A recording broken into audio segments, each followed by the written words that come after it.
It's the biggest trial of a Nazi organization since the Nuremberg trials.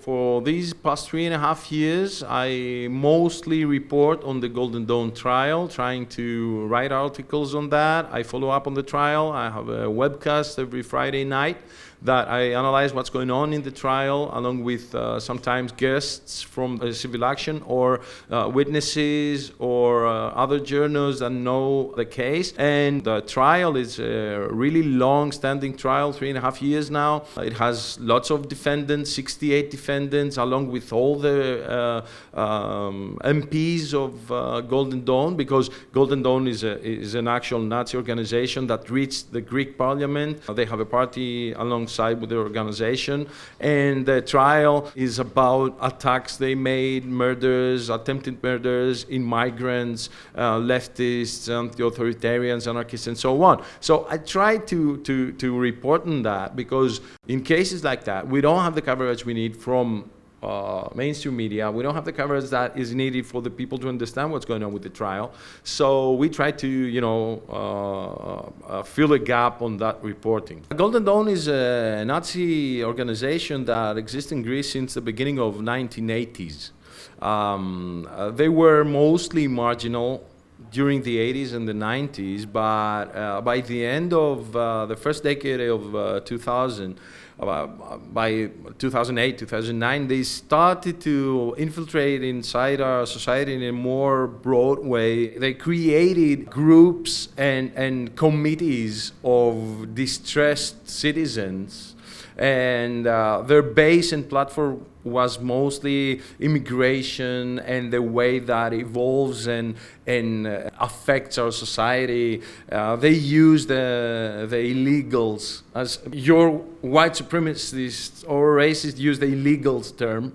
Okay? The far right in Greece used a very similar term. All the illegal immigration out of my country, out of my home. That was the platform that Golden Dawn used, and in 2012, for the first time, they got into parliament with something like 450,000 votes.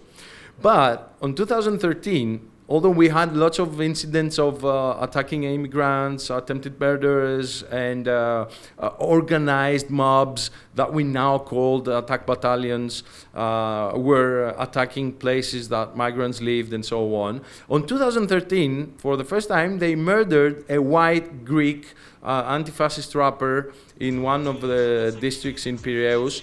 And that was the time everything kicked off. The police knew what was going on and brought out of their drawers other cases, and there was an indictment created, a big one, a big case file. We're talking about more than 1.5 terabytes of material that was confiscated from the defendant.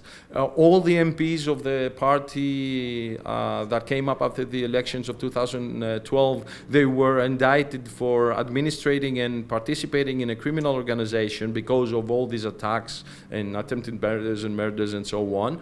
And now we have a big trial with 68 defendants, 4 big cases, and more than 35 cases combined in the case file.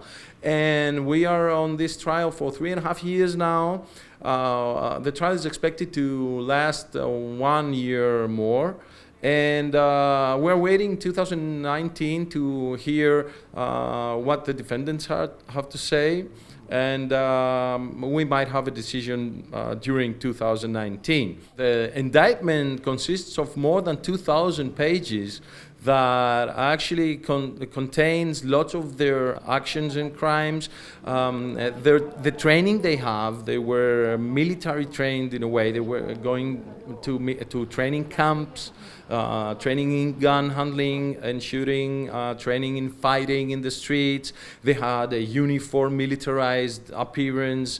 They were marching through the streets week by week with their uniforms and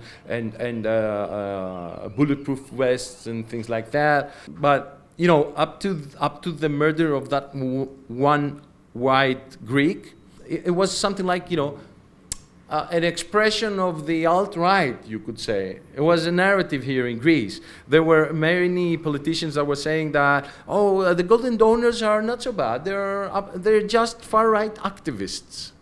So the thing for us, because we knew Golden Dawn since the 80s or the 90s, was a bit strange because we knew that they weren't just far-right activists, not activists for that matter. So the trial came and confirmed all of our thoughts about Golden Dawn, and we thought that we need to follow that trial up because it's not being followed as it should be from mainstream media. And why it should be? Because it's the biggest trial of a Nazi organization since the Nuremberg trials. So it's something that it goes completely underreported. It's something that hasn't drawn attention up to now. And I think that it's something that you in the US are going to see in the future. There is people in the US with connections to Golden Dawn. Do you want to just talk about some of that? Well, there was a leak you made, and that was great. And we could combine some information, because when you leaked the contents of the Heimbach's forum, we found out lots of mentions for Golden Dawn from Heimbach, that he was bragging that he came in Greece and he got in contact with Golden Dawn. We have pictures of him with number 2 of the Golden Donors, and he was going out bragging to other white supremacists and far-right guys in his forums about how organized Golden Dawn is, about how they should follow their example to hand out food in the poor neighborhoods, to be more militarized, to be more uniformed, to create more events like Charlottesville and things like that. As far as I know, Heimbach was one of the organizers in Charlottesville, and we had even statements from people in the forums that they were ordering T-shirts from the Golden Dawn eShop with their brand on it. They have published also photographs from Charlottesville with people wearing Golden Dawn T-shirts. So what we can understand is that we have a connection between the Nazi organization and the white supremacist organizations in the US. They are taking as an example what's going on with Golden Dawn in Greece, but they are not taking under consideration that we're talking about a Nazi criminal organization that undergoes a major trial nowadays. So I don't know if it's going to end up in the same way. I hope it's not. I hope there are not more victims than the ones in Charlottesville, but the connection is clear now, and we need to, dig into that more. From 2007 to 2009 in Greece, there was a huge network of far-right blogs that was actually reproducing the positions of Golden Dawn. They were advertising their actions in Agios Panteleimonas, and in 2009, Golden Dawn managed to get into the municipal council of Athens, and then it was, a cascade.